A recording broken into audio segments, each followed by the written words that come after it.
बिस्मिल्लाहिर्रहमानिर्रहीम। अच्छा भाई, ये सवाल आया है,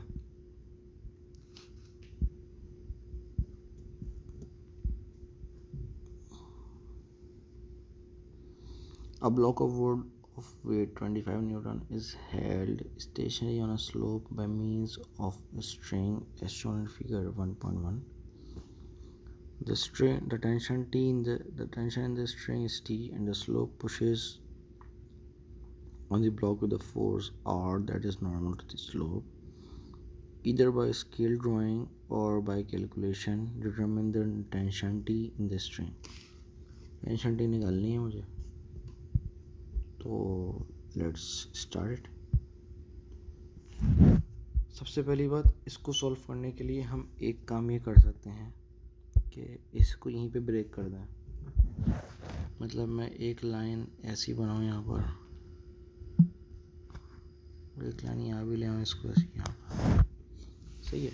अब अगर मैं इसके एक्स कंपोनेंट्स को अभी फ़िलहाल मैच करूँ, तो कंसीडरिंग द फैक्ट अगर ये 90 डिग्री है and this is my 35 degree और ये भी 90 डिग्री है, तो 35 माइनस 19, इसको भी मिटा दो। हाँ, ये 90 डिग्री है, इसको मैं ज़रा यहाँ पे ज़रा बना देता हूँ सही से।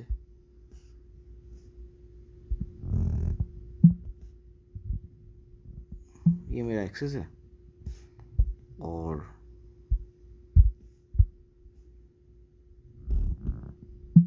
ये एंगल आ रहा है और यहाँ से मेरे पास ये 35 डिग्री आ रहा है। तो अब जब ये 90 डिग्री है, तो ये मेरे पास कितना बन जाएगा? तो ये मेरे पास बन जाएगा 90 माइनस 35, तो ये बन गया 55 डिग्री, सही है। तो ये वैल्यू जो है मेरे पास, ये बन गया एंगल 55 डिग्री फ्रॉम हॉरिजॉन्टल। अच्छा, एक तो ये पॉइंट हो गया। दूसरा पॉइंट, एक लाइन यहाँ से भी 90 डिग्री पे जा रही है। अब जब ये भी 90 डिग्री है और ये 55 डिग्री है, तो ज़रा मुझे एक बात बताओ, क्या मैं इस पूरे एंगल को यहाँ से यहाँ तक वाले को बेचारे को 180 बोल सकता हूँ? बिल्कुल बोल सकता हूँ। तो बेसिकली ये 55 हो गया, ये 90 हो गया, और ये इसको अगर मैं अब x बोल लूँ, तो इसका फॉर्मूला क्या बन जाएगा बेटा? इसका फॉर्मूला बन जाएगा 180 minus 55 plus 90 is equals to x। ठीक हो गया। तो ये वैल्यू बन गई, इसको हम लोग ज़रा ब्रेक भी कर लेते हैं।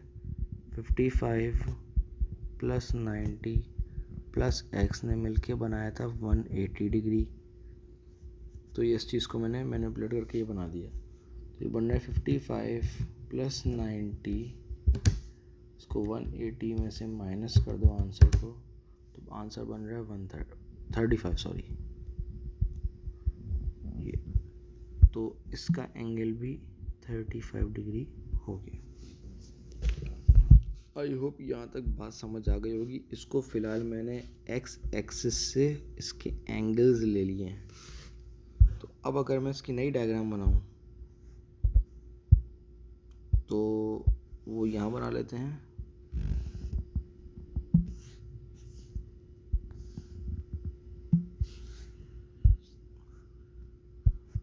तो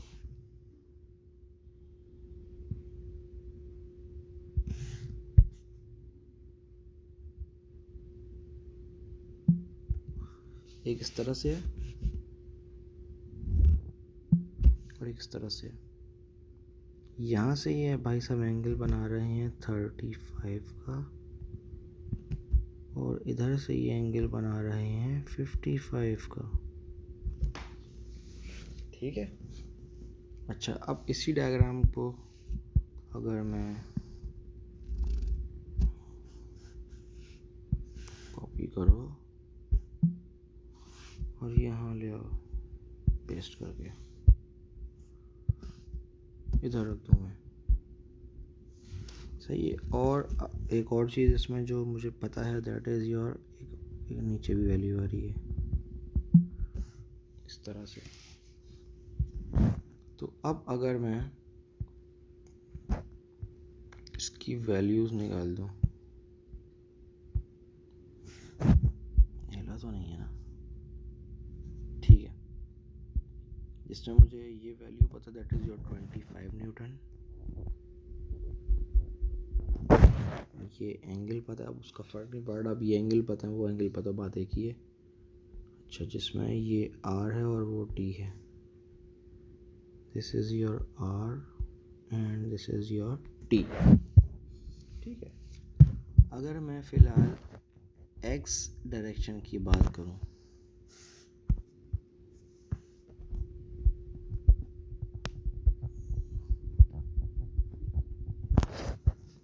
X डायरेक्शन वाले केस में देखो कौन कौन से वेक्टर्स नहीं आ रहे। क्या ये 25 न्यूटन X एक्सिस में किसी भी तरीके से इस लाइन पे लाई कर सकता है क्या? इस लाइन पे नहीं कर सकता, तो ये नहीं आ रहा। ये T आ रहा है। अब देखो T असल में जा रहा है इस तरफ और R जा रहा है इस तरफ, दोनों ऑपोजिट जा रहे हैं और इनके एंगल्स भी मुझे हॉरिजॉन्टल से पता है। अब मैं इसके लिए ये वैल्यू लिख सकता हूँ कि T cos 35 is equals to R cos 55।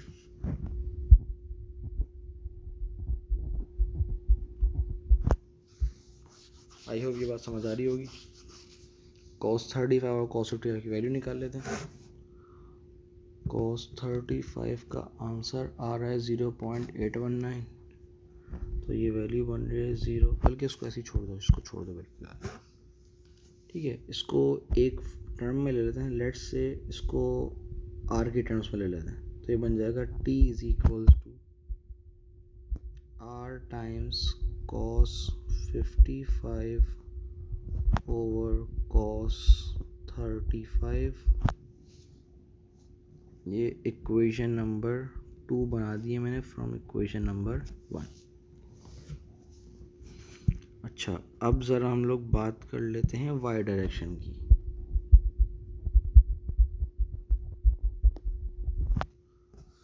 Y direction पर अगर आप आओ तो बेटा यहाँ पर मेरे पास 25 भी कंसीडर हो रहा है, क्योंकि वर्टिकल में आ रहा है, वाई एक्सिस पे आ रहा है, और T एक तरीके से ऊपर जा रहा है और ये भी R भी ऊपर जा रहा है। आई hope you getting the point. तो अब ये दोनों R और T ऐड हो जाएंगे और ये इससे इक्वेट हो जाएंगे, इक्वल्स हो जाएंगे। तो इसके लिए इक्वेशन क्या बन जाएगी? अब अगर मैं फिर से एक इक्वेशन बनाऊँ तो बन जाएगा T sin 35, क्योंकि अब मुझे यहाँ से एंगल लेना है, ठीक है। इसको भी छोड़ दो, यहाँ से भी एंगल ना लो, मुझे वर्टिकल निकालना है और एंगल यहाँ पर है, तो यहाँ के लिए मैं लूँगा, वर्टिकल के लिए लूँगा मैं T का sin 35। इसी तरह अगर ये केस इस तरह का बन जाता ना, फॉर एग्जांपल कि मुझे अब ये तो पता नहीं 55 डिग्री होगा, मुझे पता है ये वाली बात, तो अगर मैं ये 55 वाली वैल्यू लेता तो अब मेरे पास वर्टिकल के लिए लगता है T cos 55। तो या तो आप T sin 35 लिखो या आप लिखो T cos 55, just telling you the thing. इसमें परेशान मत होना बेटा। प्लस, क्योंकि R भी ऊपर ही जा रहा है, R sin 55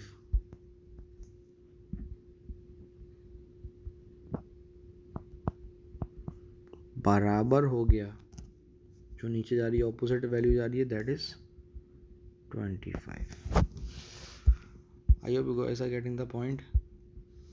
तो अब ये इक्वेशन नंबर 3 बन गई है मेरी।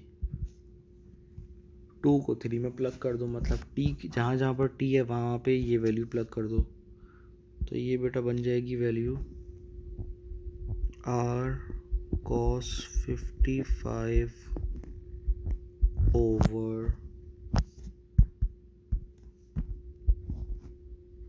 cos 35 whole multiplied with sin 35 को 35 से काट मत देना plus r sin 55 is equals to 25. I hope this is clear now. इन पूरी वैल्यू को मल्टीप्लाई कर दो r की फॉर्म में आ जाएगा। तो ये बेसिकली बन रहा है cos 55 अपॉन cos 35 मल्टीप्लाई हो रहा है sin 35 से। तो ये वैल्यू बन रही है 0.4016। इसमें ये वाला ऐड कर दो, बल्कि आराम से करो, खैर हो गई। ये वैल्यू बन गई 0.4016 r plus sin 55 that is 0.819 r is equals to 25। Add कर लो प्लस 0.4016। तो ये वैल्यू बन गई overall 1.22 r is equals to 25। तो r की वैल्यू मेरे पास यहाँ से आ गई 25 divide by answer that is 20.48 Newton. ये अभी मेरे पास आर आ गया। इस आर को आप प्लग कर दें इक्वेशन 2 में, तो ये वैल्यू आ जाएगी मेरे पास एक और नई। तो t is equals to r times cos 55 over cos 35।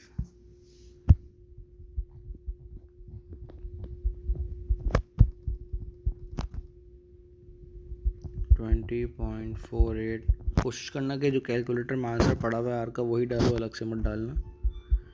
Into cos 55 over cos 35 T की वैल्यू निकाल लो। तो मैं करके रहा हूँ, मेरे पास जो आंसर पड़ा हुआ ऑलरेडी पहले से, आंसर इंटू cos 55 ब्रैकेट बंद करना मत भूलना ओवर cos 35। तो ये मेरे पास वैल्यू आ रही है 14.33 न्यूटन्स। तो मेरे पास R भी आ गया और मेरे पास T भी आ गया।